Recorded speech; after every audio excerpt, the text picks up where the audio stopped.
साथियों, सभी को जय भीम, जोहार, नमो बुद्धाय। मेरे YouTube चैनल एक पहल में आप सभी का स्वागत है। साथियों, आज का दिन बहुत ही महत्वपूर्ण दिन है। आज इतिहास में दो महत्वपूर्ण घटनाएं हुई थी, उसी के बारे में मैं आज आपको बताना चाहूँगा।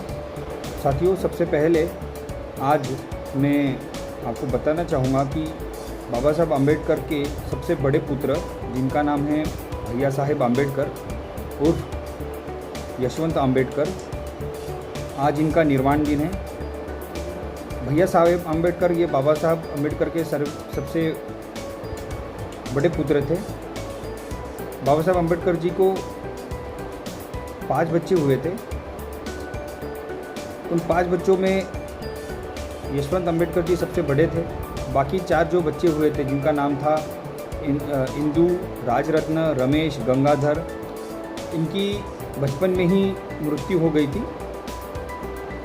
बाद में यशवंत आम्बेडकर ही अकेले जीवित रहे और बाबा साहब के बाद उन्होंने समाज के लिए बाबा साहब के जैसे ही बहुत कुछ काम किया।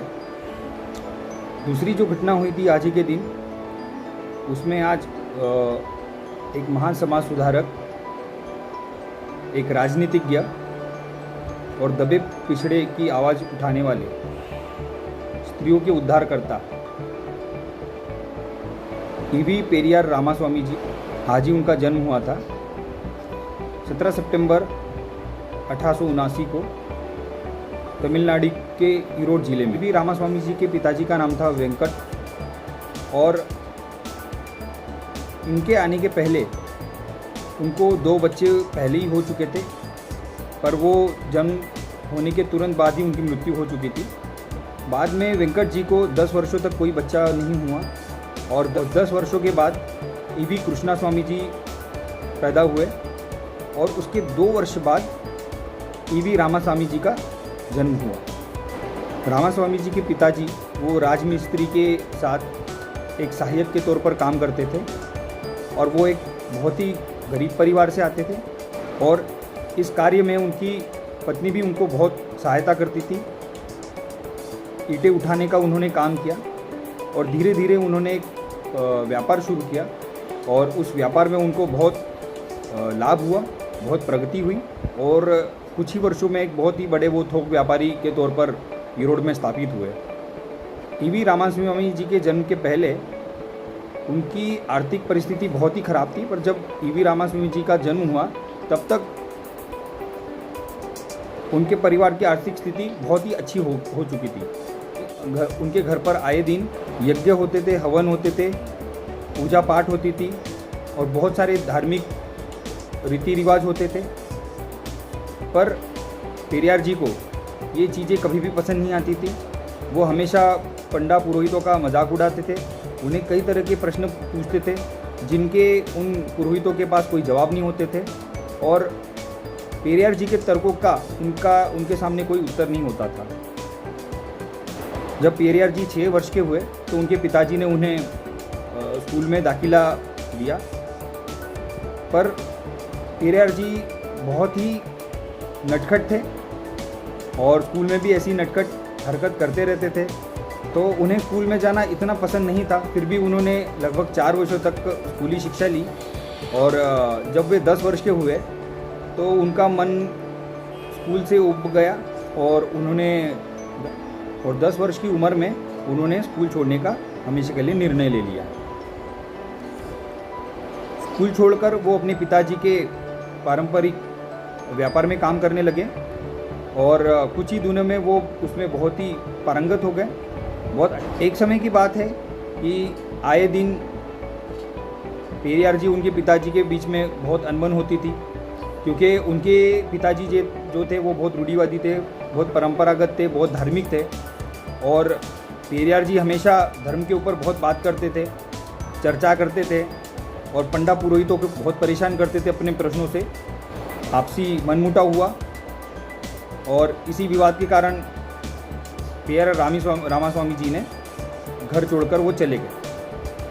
अब जब घर छोड़कर वो चले गए तो वो बहुत सारे जगह पे घूमे, जैसे कि वाराणसी और भी कई धार्मिक स्थलों को उन्होंने भेंट दिया और जब तक उनके पास पैसे थे तब तक वो घूमते रहे पर एक दिन जब उनके पास सारे पैसे ख़त्म हुए तो उन्होंने देखा कि वाराणसी में एक जगह लंगर लगा हुआ है, तो वहाँ पर उन्हें बहुत भूख लगी थी, तो वो खाना खाने के लिए वहाँ पर गए। तो वहाँ पर उन्हें प्रवेश नहीं करने दिया गया, क्योंकि वह जिसका उपनयन संस्कार हुआ है उसे ही वो प्रवेश था। मतलब वो प्रवेश सिर्फ ब्राह्मणों के लिए ही था, अब्राह्मणों के लिए वहाँ पर प्रवेश नहीं था। तो पेरियार जी को ऐसे ही भूखे रहना पड़ा उस दिन। तो पहले भी वो बहुत धर्म के खिलाफ थे, और जब ये घटना उनके साथ घटित हुई तो उसके बाद उन्हें और भी गुस्सा आ गया। तो ये उनके मन में हमेशा ये बात रही कि ये कैसा धर्म है जो इंसान इंसान में भेद करता है, जिन्होंने जनेऊ पहना है उसको वो खाना देते हैं, जो जनेऊ नहीं पहनता उसे वो खाना नहीं दे रहे। तो इस बात से उन्हें वो बहुत क्रोधित हो गए थे, और वो हमेशा उन्होंने ज़िंदगी भर उनके दिमाग में ये बात रही। और बहुत सोच विचार कर पेरियार जी वापस अपने घर पे वापस आए, और उन्होंने अपने व्यापार में फिर से ध्यान लगाना शुरू किया। और कुछ ही दिनों में उन्होंने व्यापार में बहुत ही ज़्यादा अच्छी तरक्की कर ली। अपने पिताजी से भी बहुत अच्छा नाम उन्होंने कमा लिया, और व्यापार उनका बहुत ही बढ़ा चढ़ा। उसके बाद 19 वर्ष की उम्र में पेरियार जी का विवाह नागम्मयी से हुआ। नागम्मयी तब 13 साल की थी।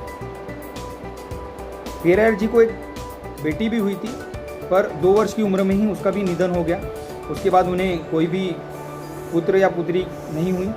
अपने पिताजी के धार्मिक व्यवहार के कारण पेरियार जी ने बहुत सारे धार्मिक कार्यक्रमों में, उत्सवों में भाग लेना शुरू किया। बहुत सारे ट्रस्टों के, मंदिरों के वो अध्यक्ष भी रहे, और बहुत सारे धार्मिक कार्यों को उन्होंने बहुत ही निष्ठा से अंजाम दिया।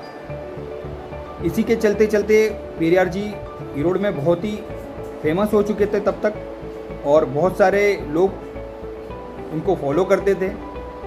इसीलिए 1919 में उनको ईरोड के नगर पालिका का अध्यक्ष भी बना दिया गया, और उन्होंने बहुत ही निष्ठा और ईमानदारी से नगर पालिका के अध्यक्ष के तौर पर बहुत कुछ काम किया उन्होंने। उसके बाद 1920 में वो गांधी जी से बहुत प्रभावित थे। भारत में उस समय अंग्रेज़ों के खिलाफ आंदोलन चल रहा था। उन्होंने सोचा कि अगर मैं कांग्रेस ज्वाइन करता हूँ तो कांग्रेस का एक ऐसा मंच है जिसमें मैं छुआछूत, जात पात और जातिगत भेदभाव और सामाजिक विषमता को दूर कर सकता हूँ। तो यही सोचते हुए उन्होंने 1920 में कांग्रेस को ज्वाइन किया। कांग्रेस ज्वाइन करने के बाद लगभग 5 वर्षों तक वो कांग्रेस में बहुत ही निष्ठा और ईमानदारी से काम करते रहे। 1920 में कांग्रेस ने अंग्रेज़ों के खिलाफ असहयोग आंदोलन की शुरुआत की थी। उसमें भी उन्होंने बहुत बढ़ चढ़ कर भाग लिया। 2-3 महत्वपूर्ण उन्होंने त्याग किए इस असहयोग आंदोलन में, वो मैं आपको बताना चाहूँगा। सबसे पहली बात ये थी कि उस समय गांधी जी ने जो नारा दिया था कि स्वदेशी का, तो उसमें खादी का प्रचार करना था, खादी को उपयोग में लाना था, जितनी भी विदेशी चीज़ें थी उसका बहिष्कार करना था।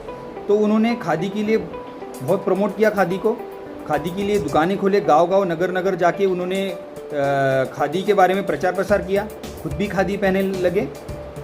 और दूसरा त्याग उनका ये था कि उस समय गांधी जी ने एक आग्रह किया था कि जो हमारे लोग ताड़ी पीकर काफ़ी लोगों के परिवार बर्बाद हो जाते हैं, तो हमें ताड़ी का भी बहिष्कार करना चाहिए। तो इसमें भी उन्होंने बहुत बढ़ चढ़ कर भाग लिया। और पेरियार जी के यहाँ भी लगभग 500 ताड़ी के पेड़ थे। तो उन्होंने सोचा कि अगर मेरे घर में ताड़ी के पेड़ है और मैं असहयोग आंदोलन में भाग ले रहा हूँ तो ये कैसे चलेगा, तो दोनों चीज़ तो मैं नहीं कर सकता। तो इसीलिए उन्होंने अपने घर में जो 500 ताड़ियों के पेड़ थे उसे कटवा दिया। उससे उनको बहुत ज़्यादा आमदनी होती थी, पर भी उन्होंने ये नहीं सोचा, और देश के लिए, अपने समाज के लिए वो आगे बढ़े, और उन्होंने अपने घर के 500 ताड़ के जो पेड़ थे उन्हें कटवा दिए। तो हानि भी पहुंची इससे, पर भी उन्होंने कांग्रेस के लिए बहुत ही निष्ठा और ईमानदारी से काम किया। त्रावणकोर की एक बात है जहाँ पे पेरियार जी ने वायकम सत्याग्रह किया था। त्रावणकोर के जो कुछ मंदिर थे वहाँ पर आने जाने का जो रास्ता था, वहाँ पर अछूतों का, शूद्रों का आना जाना वर्जित था। वह उस जगह को सिर्फ उच्च वर्णीय ब्राह्मण लोग ही इस्तेमाल कर सकते थे, बाकी लोगों को उसकी परमिशन नहीं थी, बाकी लोग उस रास्ते को नहीं यूज़ कर पाते थे। तो इसके खिलाफ पेरियार जी ने वायकम सत्याग्रह की शुरुआत की। इस वायकम सत्याग्रह को करते हुए उन्हें कई बार जेल भी जाना पड़ा, 6 महीने तक के वो जेल में भी रहे, पर अंत में उन्हें इसमें सफलता हासिल हुई और वो मार्ग सभी के लिए खोल दिया गया। 1925 में कांचीपुरम में एक अधिवेशन हुआ था, जहाँ पर उन्होंने संख्या की अनुपात में प्रतिनिधित्व की मांग की थी। तमिलनाडु में उस समय जो मद्रास प्रांत था, ब्राह्मण लोगों की जो जनसंख्या थी वो 3% थी और अब्राह्मण लोगों की जनसंख्या थी वो 97% थी। तो पेरियार जी का ये कहना था कि जिसका जितना भाग उसको उतना प्रतिनिधित्व मिलना चाहिए, इसीलिए रोजगार में, सरकारी नौकरियों में और विधानसभा में अनुपात के हिसाब से उनका प्रतिनिधित्व होना चाहिए। पर कांग्रेस ने ये जो ठहराव था, ये जो प्रस्ताव था, इसको नकार दिया और इसको पास नहीं किया। इससे पेरियार जी का कांग्रेस के प्रति पूरी तरीके से मनमुटाव हो गया और उन्होंने कांग्रेस को छोड़ दिया। तभी उन्होंने 1925 में आत्मसम्मान आंदोलन शुरुआत किया। इस आत्मसम्मान आंदोलन में उन्होंने, जो कि काली कमीज मूवमेंट के नाम से भी जाना जाता है, तो तब से पेरियार जी ने काले कपड़े पहनने शुरू किए और जो शूद्रों के खिलाफ जो ऊंच नीच थी, जो सामाजिक विषमता थी, उसके लिए उनको दूर करने के लिए पेरियार जी ने संकल्प लिया।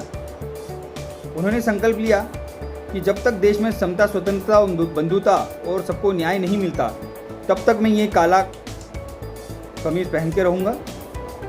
1936 में उन्होंने जस्टिस पार्टी को ज्वाइन किया। तमिलनाडु में जस्टिस पार्टी एक ही अब्राह्मण पार्टी थी उस समय, जो अब्राह्मण लोगों के लिए काम कर रही थी, उनके हकों के लिए काम कर रही थी। तो उन्होंने सोचा कि ये बहुत अच्छी पार्टी है, ये अब्राह्मण लोगों के लिए काम कर रही है, तो मुझे भी इसको ज्वाइन करना चाहिए। तो 1936 में उन्होंने जस्टिस पार्टी को ज्वाइन किया। बाबा साहब के साथ भी उन्होंने बहुत काम किया और बर्मा के रंगून में जब छठी बौद्ध संगीति, धम्म संगीति आयोजित हुई थी, तो बाबा साहब के साथ वो धम्म संगीति को अटेंड करने के लिए भी गए थे। पेरियार जी ने कुछ महत्वपूर्ण किताबें भी लिखी है, जैसे कि Sachchi Ramayan, God and man, इरविन अल्लाई, अरविरम चुदार, ऐसे बहुत सारी किताबें लिखी और इन किताबों में से सबसे चर्चित उनकी जो किताब रही वो सच्ची रामायण रही। सच्ची रामायण ये जो है, ये उन्होंने रामायण से ही लिया हुआ है। जो भारत में कई तरह की रामायण लिखी गई है, उनसे ही उन्होंने कुछ निचोड़ निकाल कर अपनी एक सच्ची रामायण निकाली गई है, जहाँ पर रामायण के जितने भी पात्र हैं उनके बारे में उन्होंने अपने तर्कों से उनका अध्ययन किया और उस किताब में लिखा। इस किताब को हिंदी में लिखने वाले चौधरी लल्लन सिंह यादव जी थे, जो उत्तर प्रदेश के थे। उन्होंने उत्तर प्रदेश में ये किताब हिंदी में लोगों को प्रचारित करना शुरू किया, पर कुछ ही वक्त में इस सरकार ने इस किताब को बैन करवा दिया और ये मामला अदालत तक के गया और बाद में अदालत ने लल्लन सिंह यादव जी के फेवर में वो निर्णय दिया और सारी जितनी भी जब्त किताबें हुई थी उसको वापस कर दिया गया। यूनेस्को ने भी पेरियार जी को बहुत मान सम्मान दिया है। पेरियार जी को prophet of the new age भी कहा जाता है, the Socrates of South East Asia भी कहा जाता है, father of the social reform movement भी कहा जाता है, and arch enemy of ignorance, superstitions, meaningless customs and base manners. यह कहते हुए उन्हें यूनेस्को ने मान सम्मान दिया और 27 जून 1970 को यूनेस्को ने उनके अवार्ड भी दिया। साथियों, जाते जाते पेरियार जी ने जो एक बात कही थी वो आपके साथ शेयर करना चाहूँगा। पेरियार जी ने कहा था, ईश्वर नहीं है, ईश्वर नहीं है और ईश्वर नहीं है। जिसने ईश्वर का आविष्कार किया वह महामूर्ख था, जिसने ईश्वर का प्रचार किया वह धूर्त था, जो ईश्वर की पूजा करता है वह जंगली है। साथियों, जब भी कभी आपको पेरियार जी का स्टैचू कहीं मिलता है तो उनके हर एक स्टैचू के नीचे यही लिखा होता है, आप इसे ज़रूर पढ़िए। तो अंत में मैं अपनी तरफ से पेरियार जी को कोटि कोटि नमन करता हूँ और भैया साहेब अम्बेडकर जी, इनको भी मैं भावभीनी श्रद्धांजलि अर्पित करता हूँ। आशा करता हूँ कि मैंने जो आपको जानकारी दी उसे वो अच्छी लगी होगी। आप भी ये जानकारी ज़्यादा से ज़्यादा लोगों तक शेयर करें और अपने जो महापुरुष हैं उनके आदर्शों और विचारों को आप जन जन तक पहुँचाएं, यही मैं आपसे कामना करता हूँ। जय भीम, जोहार, नमो बुद्धाय।